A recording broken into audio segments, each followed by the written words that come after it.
Shalom saudara-saudara yang Tuhan Yesus kasih, berjumpa kembali dengan saya dalam khotbah online GPC Anugerah Bermazmur Minggu 3 April 2022. Mari kita merendahkan diri dan meminta hikmat dari Tuhan agar kita boleh dicerahkan.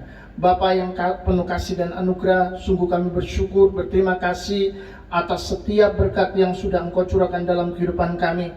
Sungguh kami membutuhkan Tuhan di dalam seluruh perjalanan hidup kami. Bahkan saat ketika kami sedang di dalam keadaan baik, kami tetap membutuhkan Tuhan. Apalagi ketika kami berada di dalam satu kondisi yang mungkin akan membuat kami menjadi lemah. Bahkan bisa saja Tuhan kami akan mulai tertunduk dan bahkan kami bisa akan menjadi jatuh. Tuhan, kami sangat membutuhkan Tuhan untuk membuat kami menjadi kuat. Kami membutuhkan hikmat, kami membutuhkan pengertian dan pengetahuan dari Tuhan untuk kami bisa keluar menjadi seorang yang tetap berdiri ketika segala sesuatunya tidak memungkinkan lagi untuk membuat kami tetap berjalan tegak. Terima kasih Bapak, kami membutuhkan pencerahan daripada firman Tuhan sehingga kami boleh diberkati hari ini. Kuduskan kami, layakkan kami dengan darah-Mu Yesus, sucikan kami sehingga kami boleh benar-benar menerima firman Tuhan di dalam pengertian dan pengetahuan Roh Kudus. Dan kami boleh benar-benar maju melangkah untuk menjadi seorang pemenang. Terima kasih Tuhan, kami bersyukur nama-Mu ditinggikan, dimuliakan hari ini sampai selamanya. Di dalam nama Yesus, haleluya, amin.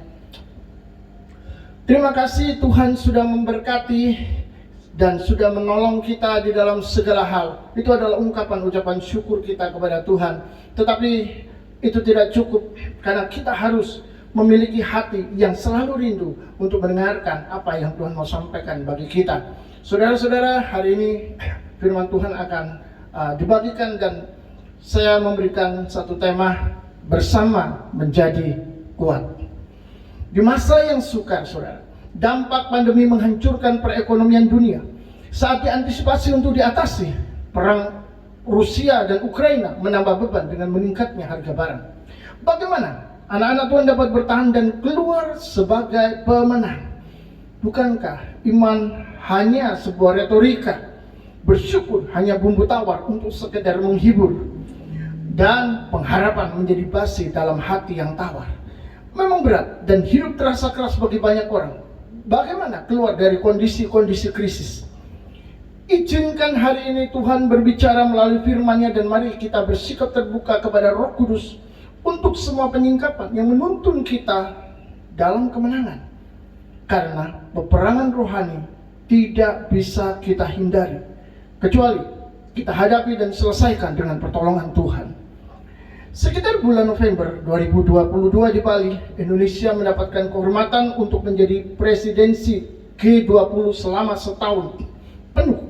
Dan Pak Jokowi sebagai kepala negara Indonesia menjadi ketuanya. Dan sebagai tuan rumah, Indonesia mengajak seluruh rakyat, seluruh dunia untuk mencapai pemulihan yang lebih kuat dan berkelanjutan sesuai dengan tema G20 yang diusung. G20, Group of 20, dengan anggota yang berjumlah 20 negara. Dari Afrika Selatan, Amerika, Arab Saudi, Argentina, Italia, Jepang, Prancis, Tiongkok, dan Uni Eropa, termasuk Rusia, saudara. Di mana World Bank atau Bank Dunia dan IMF selalu hadir sebagai undangan. Forum kerjasama multilateral ini dibentuk karena adanya krisis atau masalah ekonomi dunia. Dan mereka bekerja sama untuk mengatasi bersama-sama agar mencapai hasil yang tidak bisa dicapai jika bekerja sendiri-sendiri. Saudara-saudara, konferensi tingkat tinggi G20 ini akan membicarakan isu-isu penting dalam banyak sektor, dari perubahan iklim, energi global, dampak demografis, sampai masalah populasi dan masih banyak lainnya. Ini ada dalam kompas.com. Kita belajar, saudara, dari dunia bahwa manusia tidak bisa hidup sendiri sebagai makhluk sosial, tapi mereka diciptakan untuk berkelompok dan bekerja bersama untuk menghadirkan banyak hal besar di dunia ini. Maka bekerja sama dengan orang lain merupakan keuntungan daripada mengerjakan sendirian. Meskipun kita mungkin jadi tidak bisa mengikuti semua keinginan pribadi kita, karena harus membagi kepentingan dengan banyak orang. Apa kata Alkitab? Mari kita lihat di dalam Pengkhotbah pasal 4 ayat 9 sampai 10.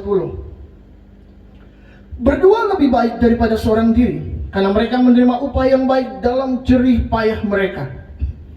Karena kalau mereka jatuh, yang seorang mengangkat temannya. Tetapi wahai orang yang jatuh, yang tidak mempunyai orang lain untuk mengangkatnya. Saudara-saudara, ayat ini berkata bahwa berdua lebih baik daripada seorang diri.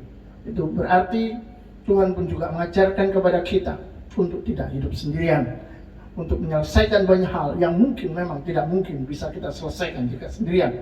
Jadi dibutuhkan kerendahan hati untuk menerima kelebihan orang lain yang bisa membantu. Puji Tuhan, firman Tuhan mengajarkan kebersamaan menjadikan seorang manusia lebih kuat.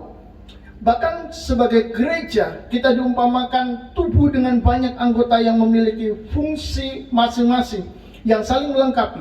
Dan Kristus adalah kepala yang memimpin seluruh tubuh untuk mengerjakan apa yang Dia mau.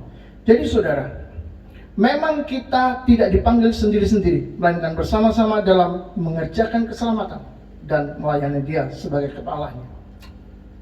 Saat Ukraina terdesak dan sendirian dalam keterbatasan, ia menjadi sekutu saudara dengan mendaftar kembali ke NATO, agar kekuatan besar dari NATO yang berasal dari negara-negara Eropa bisa membantu dia.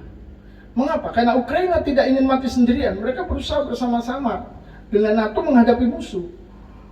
Karena kalau jatuh, Ukraina ingin ada yang mengangkatnya. Tapi saya dengar waktu lalu masih belum diterima.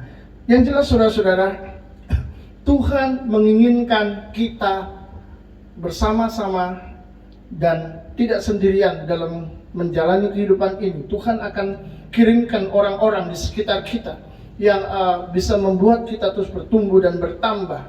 Memang Alkitab menulis ada waktu di mana kita harus sendirian. Mari kita lihat saja di dalam Matius pasal 6 ayat 6. Ada waktu berdoa secara pribadi sendirian dan rahasia dengan Tuhan. Tetapi jika engkau berdoa, masuklah ke dalam kamarmu, tutuplah pintu dan berdoalah kepada Bapamu yang ada di tempat tersembunyi, maka Bapamu yang melihatnya yang tersembunyi akan membalasnya kepadamu. Ayat ini bicara tentang hubungan yang pribadi dengan Tuhan, sendirian, privacy. Tidak boleh ada orang yang ganggu saudara. Tapi Tuhan juga memerintahkan kita dalam kebersamaan untuk bersekutu sebagai tubuh yang mendapat pertumbuhannya di dalam Kristus, sebagai sumber kehidupan dan pertumbuhan rohani. Tuhan menghendaki ketersalinan di antara umatnya. Di dalam Ibrani pasal 10 ayat 25 dikatakan, janganlah kita menjauhkan diri dari pertemuan ibadah kita. Saya ulangi, janganlah kita menjauhkan diri dari pertemuan ibadah kita, seperti dibiasakan oleh beberapa orang. Tetapi marilah kita saling menasihati dan semakin giat melakukannya menjelang hari Tuhan yang mendekat. Tuhan tidak menghendaki keterpisahan, karena kebersamaan membuat kita saling mengasihi seperti Dia, membuat kita saling memperhatikan, saling menopang, dan saling menguatkan satu dengan yang lain. Itulah letak nilai sebuah persekutuan bersama-sama. Saudara-saudara, persekutuan kasih, persekutuan iman dalam kesatuan dicatat oleh Alkitab telah melahirkan mukjizat. Yang pertama, saat Petrus di penjara, jemaat Tuhan berdoa dan belenggu serta pintu penjara terbuka, sehingga Petrus bisa keluar saudara dari sana. Dan tidak ada yang menangkapnya waktu itu, tidak ada yang tahu. Itu sangat aneh saudara. Saudara pasti mengerti bahwa sebuah penjara pasti dijaga, pasti ada penjaganya. Tapi Petrus keluar tidak diketahui. Itulah mujizat. Mengapa? Karena jemaat Tuhan mereka bersama-sama berdoa untuk Petrus. Yang kedua, ketika jemaat mula berkumpul, memecahkan roti dan berdoa bersama, para rasul diurapi dengan kuasa mujizat oleh Tuhan, mengadakan banyak mujizat dan tanda. Di sini kita melihat bahwa Tuhan mau umatnya bersatu untuk memuliakan namanya, bahkan juga menanggung penderitaan bersama, sehingga satu dengan yang lain bisa saling menguatkan dan menjadi kuat. memimpin umatnya hidup dalam sebuah komunitas yang mengasihi Tuhan. Itu sebabnya harus ada gereja, harus ada persekutuan, harus ada relasi dan hubungan antara orang-orang kudus dengan orang kudus lainnya, orang-orang percaya dengan orang-orang percaya lainnya. Sangat berbahaya jika sendiri-sendiri dan tidak punya komunitas yang percaya kepada Tuhan. Saudara-saudara yang dikasihi Tuhan, apakah yang dimaksud dengan komunitas? Individu atau orang-orang yang mempunyai kesamaan karakteristik seperti kesamaan geografi, kultur, ras, agama, atau keadaan sosial ekonomi yang setara. Menurut Macmillan dan Jeffers, dalam komunitas memang ada rasa ketertarikan satu dengan yang lain, rasa saling memiliki dan rasa saling percaya akan terpenuhinya kebutuhan dalam diri seorang manusia selama komitmen tetap dijalankan dengan setia. Saya ambil dari comdev.binus.ac.id. Jadi saudara sangat perlu mencari komunitas yang menguatkan dan saling menjaga di dalam Tuhan. Karena berbeda tujuan bisa melemahkan perjuangan iman Anda. Itu artinya butuh kecerdasan memilih dan menguji komunitas. Seperti satu, apakah komunitas menumbuhkan iman Anda selama ini? Jadi saudara mulai bisa menimbang dan melihat sendiri. Dengan siapa Anda bergaul, dengan siapa Anda biasanya berkelompok bersama. Pertanyaannya adalah apakah komunitas ini bisa menumbuhkan iman atau justru menurunkan iman? Yang kedua, apakah komunitas menjauhkan diri dari perkenanan Tuhan? Jika sebuah komunitas membawa kita kepada hal-hal yang membuat kita semakin jauh dari Tuhan, maka tentu ini bukanlah komunitas yang membuat kita berkenan kepada Tuhan. Yang ketiga, apakah komunitas menghidupkan atau membunuh pertumbuhan Anda sebagai orang percaya?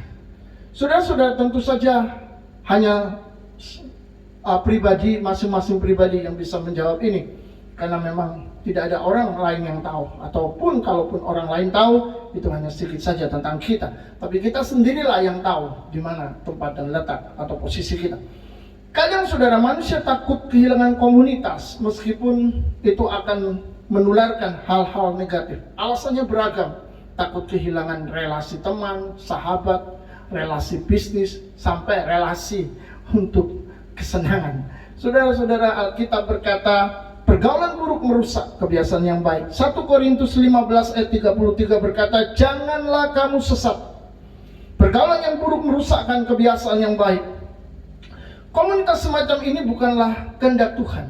Jika di dalam komunitas kita didorong atau mengarah semakin rusak dengan tidak takut akan Tuhan, tapi apakah kita bersedia melepaskannya?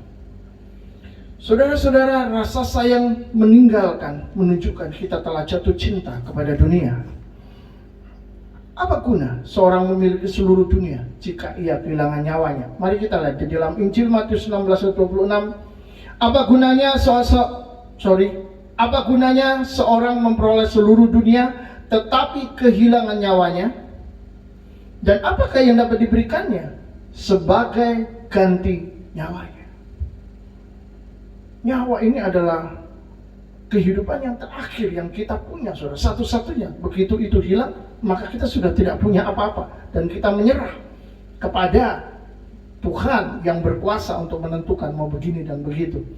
Kita sudah tidak bisa lagi menerima hal-hal yang bersifat jasmani dan duniawi. Karena itu sudah masuk di dalam kondisi yang berbeda dengan kondisi di mana kita ada sekarang. Maka saudara, apa gunanya memiliki komunitas jika kita bisa kehilangan iman, keluarga, masa depan, dan semua berkat Tuhan di dalam segala hal baik yang bisa kita alami setiap hari. Jadi saudara, berdoalah agar Tuhan mempertemukan Anda dengan komunitas yang menghadirkan kerajaan Allah, bukan mendatangkan kerajaan kegelapan. Karena semua itu bisa datang melalui semua arah. Lingkungan sekolah, pekerjaan, termasuk mungkin gereja, karena tidak semua benar, dan bahkan Alkitab menulis antikris bisa berasal dari gereja. bisa berasal dari antara kita, kata firman Tuhan, tetapi yang tidak sungguh-sungguh. Jadi saudara-saudara, hal ini cukup mengerikan, memprihatinkan. Tapi saudara, bisa juga itu datang dari kelompok sebaya atau dari organisasi apapun. Kitalah yang tahu bahwa komunitas yang bersama dengan kita itu berbahaya atau tidak. Yang jelas saudara-saudara, pandai-pandai menimbang dan meminta hikmat dari atas untuk kondisi terjebak, mengikat dan mengikuti. Bila rasio iman dan hati nurani berkata, ini berbahaya untukku, maka itu saatnya kita mengambil keputusan untuk melakukan tindakan yang tepat. Komunitas yang membangun pantas diikuti, didukung, dan dipertahankan. Sedang komunitas yang rusak itu layak ditinggalkan. Jangan sayang lagi, jangan mencintainya lagi. Tinggalkan saja supaya hidup kita menjadi lebih baik. Bijaklah memilah dan memilih komunitas agar Tuhan memberkati Anda di dalam perjalanan hidup. Dan berhati-hatilah dengan tipu muslihat iblis yang berkata, jadilah orang percaya yang mandiri. Yakinlah dengan kebenaran di dalam hatimu sendiri. Tak perlu mendengar komunitas gereja yang tak sempurna dan tidak bebas dari dosa. Buat apa mendengarkan kata-kata mereka? Buat apa mengikuti mereka? Buat apa mendengar nasihat? Engkau memiliki hak untuk melakukan apa yang terbaik menurut pandanganmu, pikiranmu, dan konsepmu. Saudara-saudara, ini adalah penipuan rohani. Ini adalah siasat iblis agar kita menolak kebenaran. Karena Tuhan bisa berbicara kepada kita melalui orang lain atau hamba-hambanya yang ada di sekitar kita. Butuh cek dan recheck agar kita tidak tersesat. Apakah nasihat dari orang lain yang pernah kita dapati hidupnya berbeda dengan kebenaran itu masih dibutuhkan? Mungkin dia pernah jatuh, mungkin dia pernah melakukan suatu kesalahan dan itu menjadi sebuah batu sandungan di dalam hati Anda. Tapi kalau mereka bertobat bagaimana? Apakah kata-katanya tidak perlu kita dengar meskipun mereka memiliki pengetahuan akan kebenaran? Tidakkah kita melihat mereka sebagai si munafik? Jadi untuk apa didengarkan? Tinggalkan saja. Tapi ini persepsi siapa? Ini pandangan siapa? Ini pikiran siapa? Ini ukuran siapa? Saudara-saudara, kita harus kembali kepada Alkitab. Mari kita lihat kata Tuhan Yesus. Matius pasal 23 ayat 2 dan 3. Ahli-ahli Taurat dan orang-orang Farisi telah menduduki kursi Musa. Sebab itu turutilah dan lakukanlah segala sesuatu yang mereka ajarkan kepadamu. Tetapi janganlah kamu turuti perbuatan-perbuatan mereka. Karena mereka mengajarkannya, tapi tidak melakukannya. Jadi saudara, orang Farisi sejati yang disebut Yesus sebagai ular beludak dan tidak akan masuk surga. Karena saudara, Tuhan pernah berkata, jika hidup keagamaanmu tidak lebih baik dari mereka, kamu tidak akan masuk dalam kerajaan Allah. Tapi jika mereka menasihati orang lain dengan firman-Nya sesuai kitab suci, Tuhan Yesus berkata mereka harus tetap mendengar dan menerimanya. Hanya tidak perlu mengikuti perbuatannya. Jadi saudara, kita diajar oleh Tuhan untuk menjadi orang-orang yang cerdas secara spiritual. Kita bisa melihat, kita bisa membedakan mana yang benar dan mana yang salah. Kita tidak perlu terpengaruh atau terprovokasi dengan sifat atau dengan kelemahan-kelemahan mereka. Karena bukan mereka yang menjadi patokan dan ukuran, tapi firman Tuhan yang diberitakan, firman Tuhan yang kita dengar. Dan bahkan jika seorang penjahat pun menyampaikan firman Tuhan, kalau memang itu kebenaran, maka firman itu harus tetap kita dengar. Kita tidak perlu lihat siapa yang menyampaikan, karena firman Tuhan asal dan sumbernya berasal dari Tuhan. Apakah kita lebih tinggi dari Tuhan Yesus sehingga harus menutup telinga dan memalingkan muka ketika berhadapan dengan kebenaran firman hanya karena rasa tidak suka atau bahkan membenci dengan si penasehat atau orang yang menyampaikan itu? Saudara-saudara, saya yakin kita tidak akan pernah mungkin lebih tinggi dari Yesus Tuhan kita. Dan apa yang Tuhan Yesus katakan itu harus kita dengar, kita hormati, kita lakukan. Mari kita kerjakan semua dengan rendah hati untuk menyenangkan hati Tuhan. Karena apa? Menolaknya menunjukkan jati diri kita di hadapan Tuhan, bahwa kita tidak tunduk dan tidak rendah hati kepada Tuhan. Tuhan meminta kita menghormati firman-Nya sekalipun itu diucapkan oleh lawan kita secara lantang. Mungkin kita ada sesuatu yang tidak enak dengan seseorang, tapi dia menyampaikan firman Tuhan, dia mengucapkan itu dengan hati yang sungguh-sungguh. Saudara jangan lihat kelemahannya, tapi lihat apa yang disampaikan ini, apakah benar sesuai dengan firman. Kalau benar, kenapa kita tidak dengar dan kenapa tidak kita ikuti? Mari kita juga menjadi adil di dalam segala hal. Karena semua manusia tidak sempurna. Diri kita sendiri pun bahkan juga bisa melakukan dan kesalahan yang sama dengan orang itu.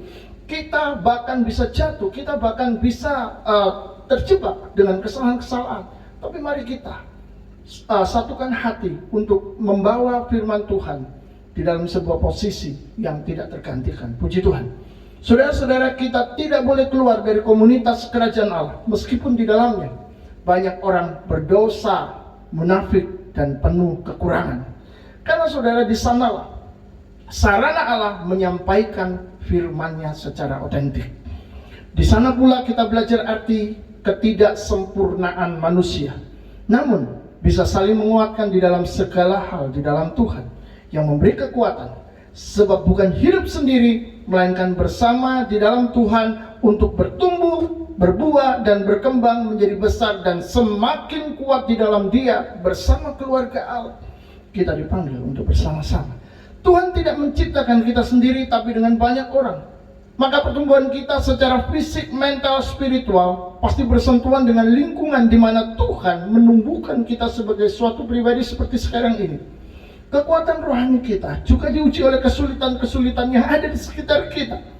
Tapi pertambahan dan peningkatan rohani juga sering terjaga dengan adanya orang-orang yang mengasihi kita di dalam Tuhan.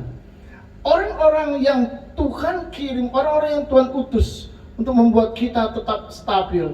Mereka adalah anugerah. Mari kita mengasihi mereka. Mari kita bertumbuh bersama-sama, karena bersama-sama membuat kita menjadi kuat. Jangan sendirian dan menjadi sempit melihat dunia menjadi tidak berkembang dan bertumbuh secara tidak baik karena menutup diri terhadap saudara-saudara seiman yang memperoleh anugerah Tuhan, membawa peningkatan rohani bagi kita menghadapi dunia yang kompleks dan jauh dari nilai-nilai kebenaran. Pandemi COVID memang menceraikan banyak orang, tapi dalam Tuhan kita bisa tetap bersama. Amin. Masalah dan urusan pribadi memang bisa memisahkan banyak orang, tapi di dalam Yesus kita bisa tetap saling bergandengan tangan, membangun kehidupan yang saling melayani dan menguatkan. Lepaskanlah pengampunan jika ada gesekan yang menyakitkan. Lepaskanlah kemurahan jika ada kerugian. Berilah, maka kita akan diberi. Dan bersatulah dengan orang-orang yang sevisi, sehati, ingin lebih mengasihi Tuhan bersama-sama. Bersama kita kuat, bersama kita tak terkalahkan. Dalam kebersamaan kita mendapat dukungan dan mendukung yang lain. Tuhan beserta kita. Amin. Tuhan memberkati.